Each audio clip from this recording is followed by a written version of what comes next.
उत्तर प्रदेश की राजधानी से किसानों के समर्थन को लेकर एक बड़ी खबर सामने आ रही। नमस्कार, मैं अमित और आप देख रहे हैं गामा टाइम्स। इस वक्त की जो खबर है राजधानी की है, जहां आपको बता दें मिशन सुरक्षा परिषद की राष्ट्रीय अध्यक्ष महिला प्रकोष्ठ की सिम्मी प्रजापति ने योगी सरकार पर साधा है निशाना और बताया कि किस तरीके से बीजेपी सरकार सोने की चिड़िया अपना देश था उसको लगातार बेच कर खोखला करती जा रही। वहीं हमारे लखनऊ ब्यूरो चीफ विक्रम कश्यप ने उनसे खास बातचीत में तीखे सवाल पूछे कि किसान आंदोलन के ऊपर उनका क्या कहना है, किसानों के किस तरह समर्थन करती है। आइए डालते हैं विशेष रिपोर्ट पर नजर। देश का किसान आंदोलित है, जहां लगातार सभी बॉर्डर सीज है और किसान अपनी मांगों को लेकर केंद्र सरकार के विरोध में प्रदर्शन कर रहा है। जहां आपको बता दें कि जो कानून बनाए गए हैं किसानों के लिए, उसके विरोध में लगातार किसानों का प्रदर्शन हो रहा है, जहां राजनीतिक पार्टियां और सामाजिक संगठनों ने किसानों का समर्थन किया। आज इसी पर हमारे साथ है सिम्मी प्रजापति जी, जो राष्ट्रीय अध्यक्ष मिशन सुरक्षा परिषद की है महिला प्रकोष्ठ से। उनसे जानते हैं कि आखिर किसानों की जो समस्या है, किसानों की जो लड़ाई है, भारत एक कृषि प्रधान देश रहा है और आज मौजूदा सरकार में किसानों की जो दुर्दशा है और लंबे समय से अपनी मांग को सरकार तक पहुंचाने के लिए जिस तरह से उन्होंने कदम उठाया है प्रदर्शन का, और अभी तक जितनी वार्ताएं हुई वो विफल रही। ये बात का सिलसिला शुरू करते हैं और जानते हैं सिम्मी प्रजापति जी से कि आखिर किसानों के लिए मिशन सुरक्षा परिषद क्या सोच रही है, जिस तरह से हाल ही में उन्होंने किसानों के समर्थन में प्रदर्शन भी किया। सिम्मी जी, आखिर किस तरह से देखती हैं किसानों के इस बड़े आंदोलन को? सबसे पहले मैं आपका धन्यवाद करूंगी विक्रम सर और हंगामा टाइम्स का भी कि उन्होंने मुझे बोलने का अवसर दिया। और मेरे साथ साथ मैं चाहती हूँ कि हर महिला को भी इस चीज़ में आगे आना चाहिए। जिस तरह की घर के हर चीज़ों में एक्टिविटी दिखाती हैं, इसमें भी उनको बढ़ चढ़ के भाग लेना चाहिए, क्योंकि यहाँ पे किसान हमारे लिए एक बैकबोन की तरह है।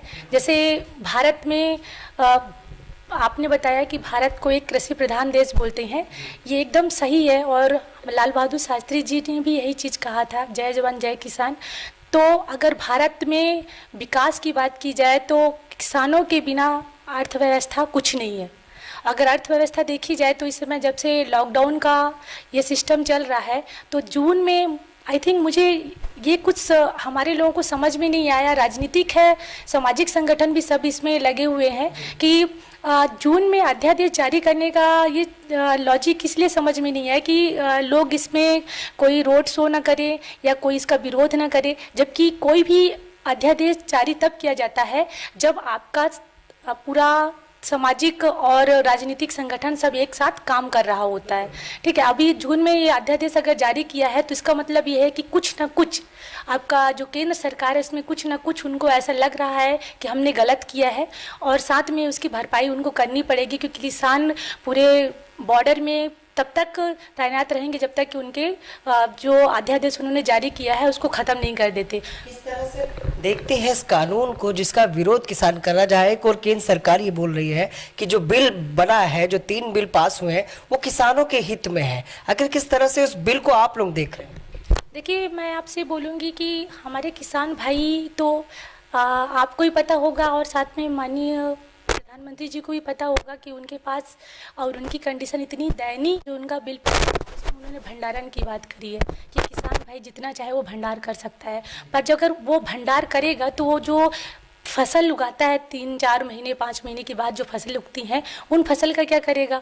और दूसरी बात, अगर वो भंडार कर लेगा तो वो खाएगा क्या? जो इतना उसके पास लोन कर्ज होता है तो उसका क्या करेगा? और ये भंडारण का तो मुझे कुछ लॉजिक समझ में नहीं आया। और ये तो पहले से शायद 1950-1955 से ही था कि भंडारण का भी एक सीमित लिमिट रहेगी वो। और 2020 में अगर उन्होंने भंडारण को लेकर अगर उन्होंने कोई बिल पास किया तो मुझे कोई नया नहीं लगता, क्योंकि भंडारण तो मुझे ऐसा लगता है कि उन्होंने सिर्फ व्यापारियों के लिए ही किया है, किसानों के लिए कोई इसमें को नहीं है। क्या लगता है, मतलब मौजूदा सरकार जो है जिस तरह से निजीकरण को लेकर काम कर रही है, कहीं ना कहीं प्राइवेटाइजेशन काफी हद तक बढ़ गया है। रेलवे को ले लो, चाहे आप एयरपोर्ट को ले लो, जिस तरह से निजीकरण की जो प्रक्रिया इस मौजूदा सरकार में चल रही है, वही काम किसानों के साथ किया जा रहा है जिसका विरोध किसान कर रहे हैं। बिल्कुल सही कहा आपने, क्योंकि देखिए मैंने ये चीज़ पढ़ी है और सुनी भी है, शुरू से छोटे से देखा है कि कोई भी प्रोडक्ट अगर बाज़ार में आता है तो उसमें एमएसपी लिखा हुआ है, एमआरपी प्राइस लिखा होता है।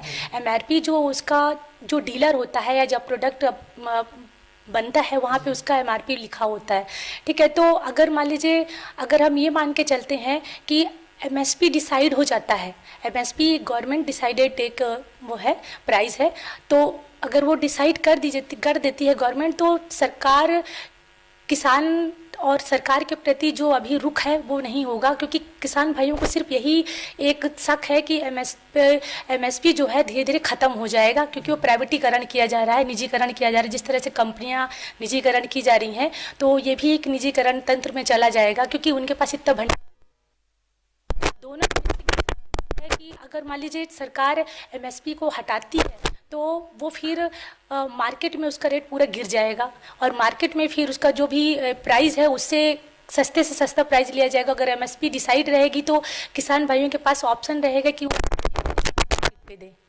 आखिर बताएं,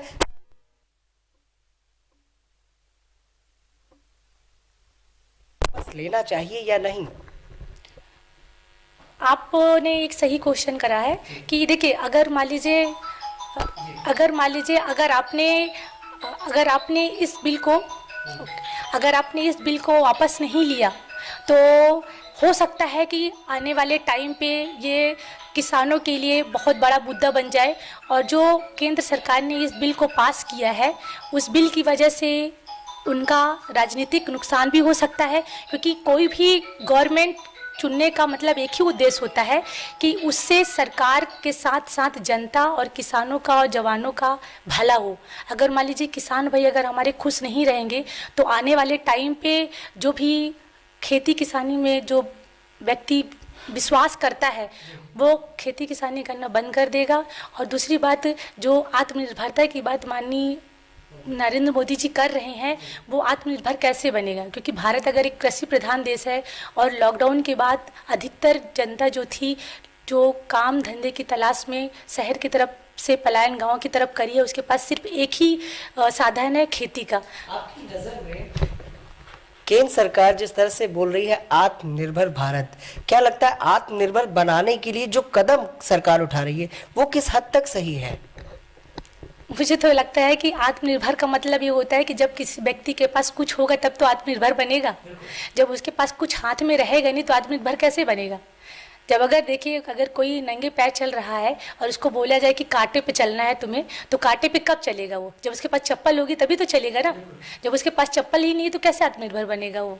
और हमारे किसान भाइयों के पास तो आप खेती में अगर बिलीव करते हैं तो आप थोड़ा सा गांव की तरफ पलायन करिए, देखिए उनके पास ठंड के समय ना तो अच्छे से जिस तरह से हम लोग अपने आप को प्रोटेक्ट करते हैं, उनके पास कोई साधन नहीं है। और अब मैं ये भी कहना चाहूँगी कि किसान भाई चाहे भले कितनी भी मुसीबत में रहे, पर वो आसमान की तरफ हमेशा देखता रहता है कि कहीं से कहीं पानी बरस जाए, चाहे भले उसके घर में पानी चूता हो, टपटपाता हो, पर ये देखता रहेगा कि कहीं खेत में पानी आ जाए तो मेरा खेत अच्छा हो जाए।